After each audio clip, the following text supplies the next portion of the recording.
I never thought my life would turn into this, a twisted tale of betrayal and quiet vengeance, all set against the dusty plains of Wyoming.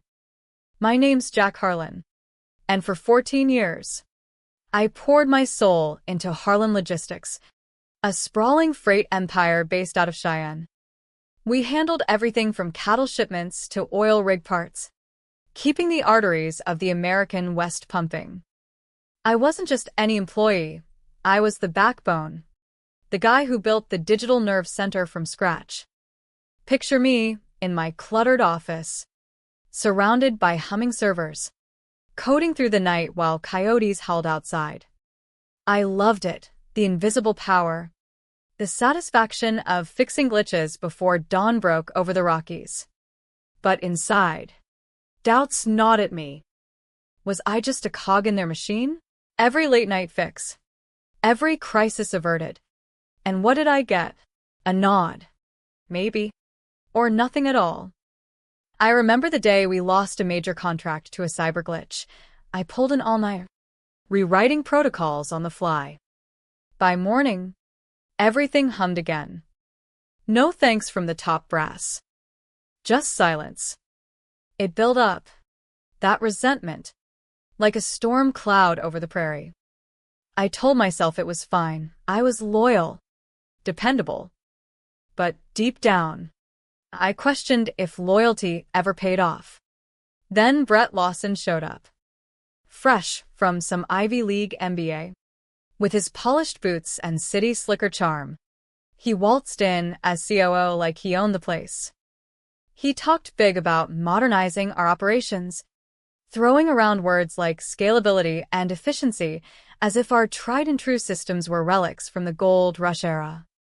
I overheard him in the break room once, mocking my setups to his lackey. We've got to ditch these cowboy hacks and go cloud native. It hit me like a gut punch. Cowboy hacks? I'd engineered redundancies that could survive a blizzard or a blackout. Layers of security tighter than a barbed wire fence. I tried to brush it off, focusing on my work. But the changes came fast. He axed two of my best tech hands, calling it streamlining, and replaced them with fresh-faced grads who couldn't tell a firewall from a fire pit. My inner voice screamed, how could they not see the value in what I'd built? I started backing up everything, logs, scripts, the whole blueprint. Not for revenge. Not yet. It was instinct, like a rancher fencing off his land before a storm.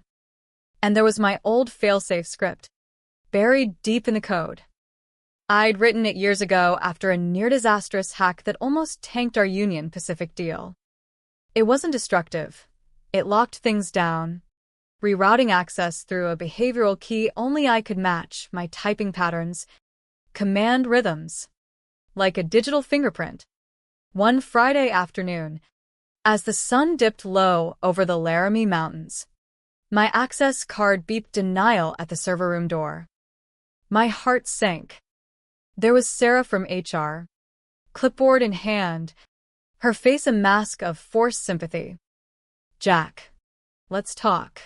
In the conference room, she recited the script, departmental restructuring, position redundancy.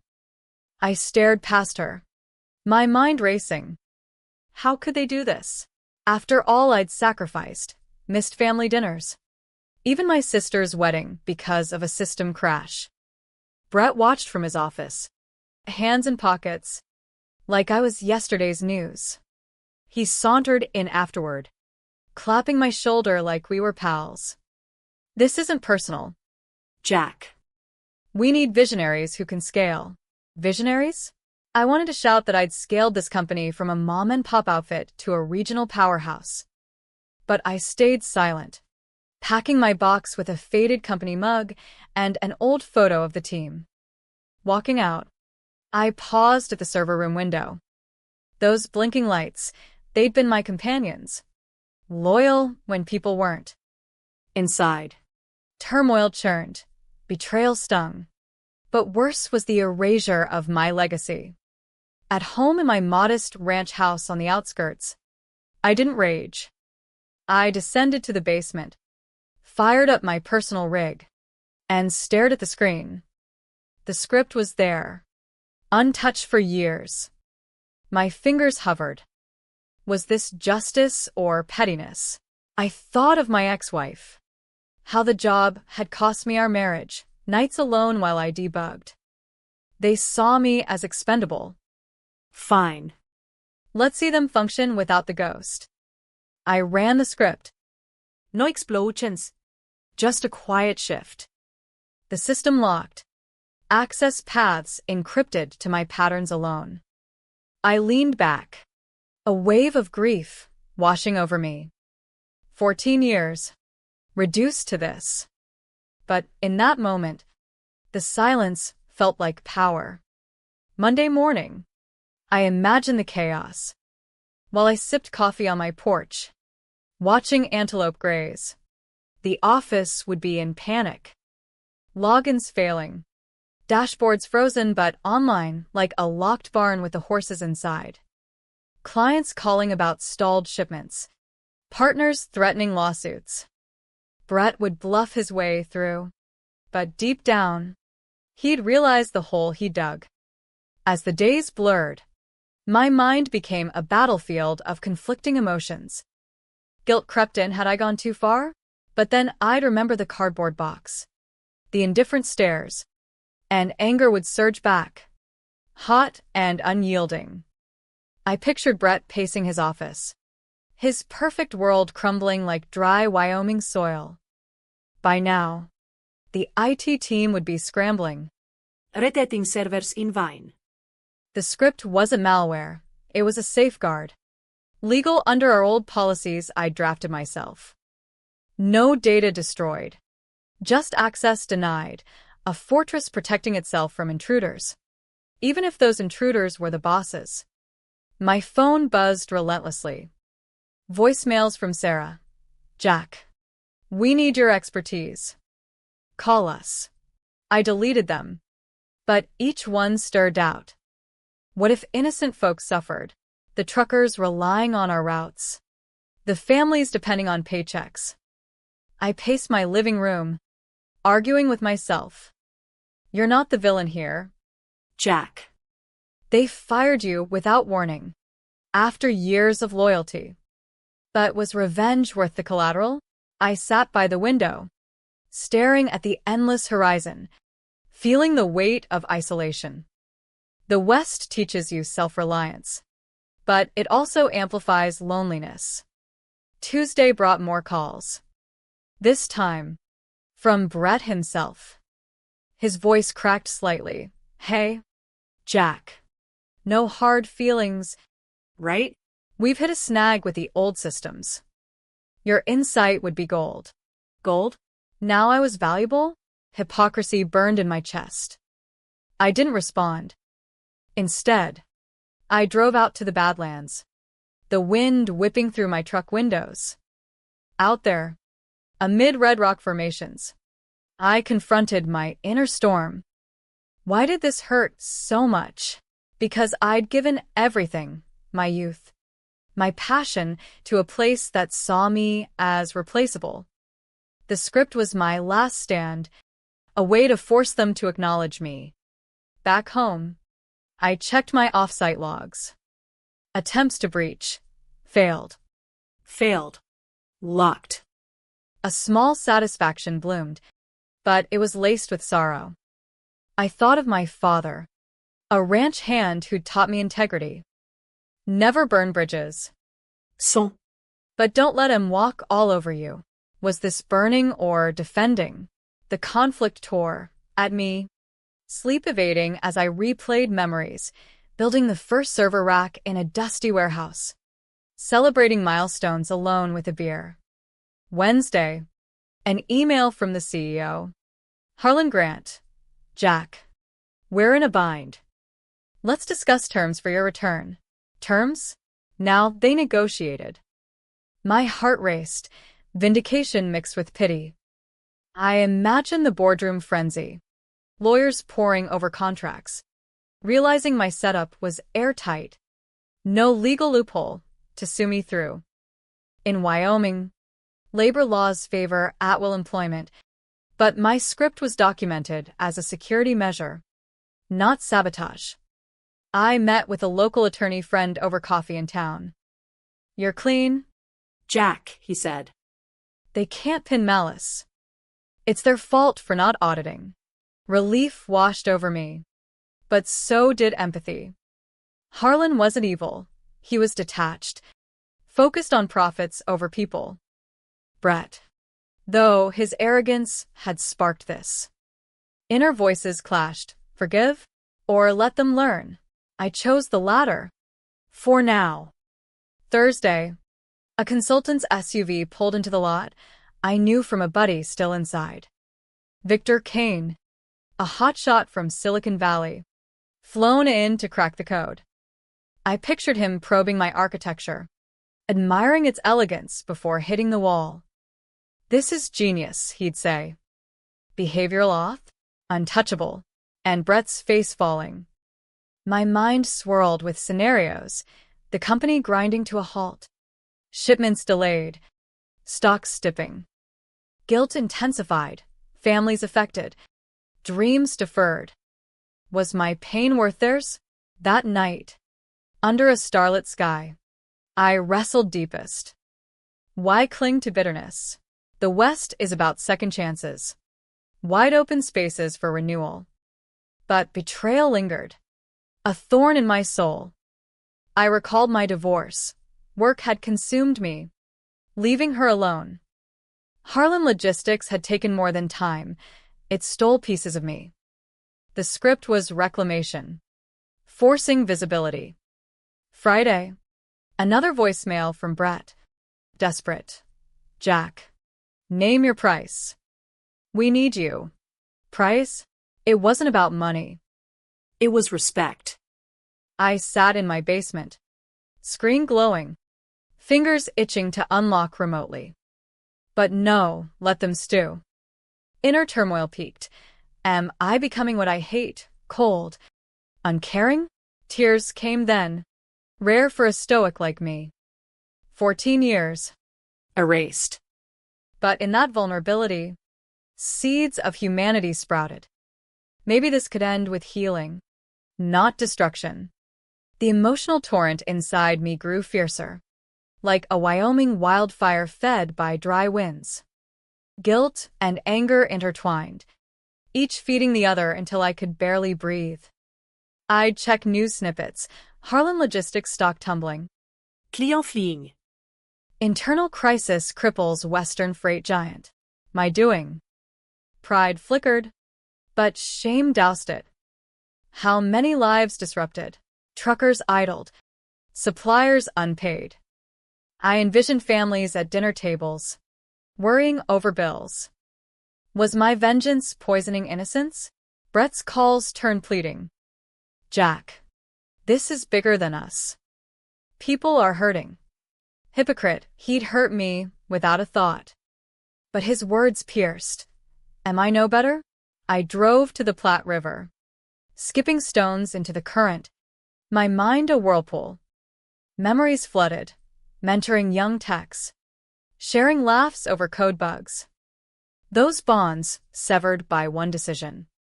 Inner monologue raged. They discarded you like old boots. But holding the key, I held power over fates. Power corrupts, Dad always said. Saturday. Victor Kane emailed me directly. Must have dug up my contact. Impressive work. Jack. Your system's a masterpiece. Care to chat? Curiosity one. We video called. He was sharp. No nonsense. They fired the architect without blueprints. Classic hubris. We talked shop, my protocols, his admiration. Behavioral lock? Revolutionary. But he probed deeper. Why trigger it? Honesty spilled. Betrayal. Years ignored. He nodded. Understandable. But fixable. Legally. You're golden, no breach. Just failover. His words amplified my conflict. Fixable? For them. Yes. For me, scars remained. That night, insomnia gripped me. I paced, debating, unlock anonymously or confront. Empathy surged. Harlan wasn't malicious. Brett was the spark. Perhaps teach, not destroy. The West values redemption. Outlaws become legends through change. Sunday. Harlan called personally. Voice weary. Jack, I messed up. Didn't see your value. Help us. Vulnerability in his tone humanized him. My heart softened. Inner voices softened too. Forgiveness heals. But demand respect. I agreed to meet Monday. Terms in mind, not just cash, but acknowledgement. Arriving at the Cheyenne HQ, the air thick with tension, I felt exposed. Brett avoided my gaze. Harlan shook my hand firmly. In the boardroom, Victor nodded respect. Show us, Harlan said. I opened the laptop, typed my sequence. Systems thawed, dashboards revived. Data flowed. Relief swept the room. But I paused. This wasn't sabotage. It was protection you ignored. Brett mumbled apology. Harlan admitted fault. We took you for granted. Emotions crashed. Vindication. But also sorrow for the pain caused. I accepted a consultant role. With safeguards, regular audits. Team input. Walking out. Lighter. I realized revenge had morphed into revelation. But deeper wounds lingered, demanding more introspection. Emotions boiled over now. A cauldron of regret, triumph, and raw humanity that left me raw. The unlock hadn't erased the hurt, it amplified it, forcing me to confront the man I'd become. Had the script made me a hero or a petty avenger? I drove home, tears blurring the highway. Inside, I screamed at mirrors. Why couldn't they value me sooner?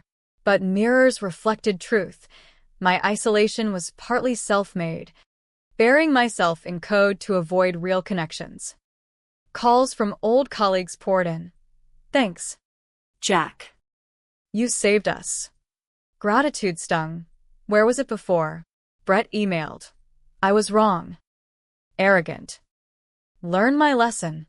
His words cracked my armor. Perhaps he had.